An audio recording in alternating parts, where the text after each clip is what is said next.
Beline est située dans la commune de Djingaki, à environ 2 km de la route nationale 5, en passant par Badiana. Le nom du village signifie littéralement la fraternité entre un homme et sa sœur. Ce village est parmi les plus anciens de la zone.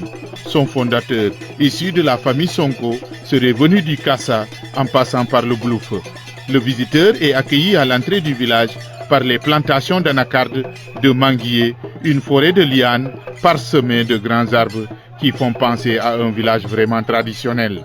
Les 600 âmes qui se réveillent dans ce village appartiennent à 8 concessions réparties dans 2 grands quartiers, Badiagoul et Boulelo. Beline est située au centre, entre le blas de fleuve, les villages de Ebinkin, Badiana et Djingaki.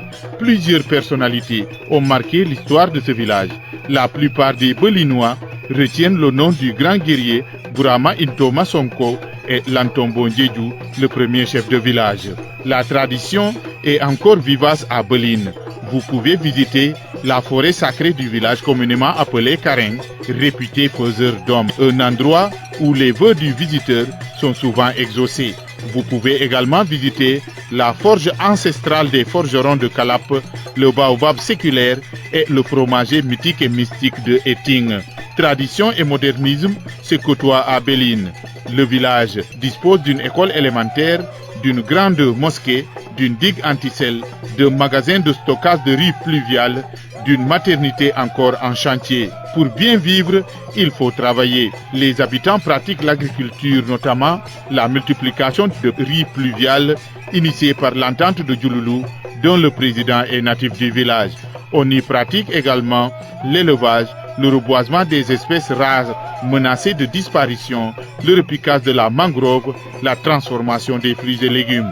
Comme dans la plupart des villages de la Casamance naturelle, Beline a besoin d'eau courante, de pistes de production, d'électricité, d'un poste de santé, un foyer des jeunes, une clôture pour son école et une décortiqueuse à riz pour alléger le travail des femmes. Ce qui frappe le visiteur qui arrive à Beline, c'est le respect que vouent les jeunes aux adultes et aux anciens, facilité par l'Assemblée du Kumpo. Un notable du village m'a rappelé ce vieux dicton africain, je cite, « Même chez les gorilles, il y a le respect de la hiérarchie ».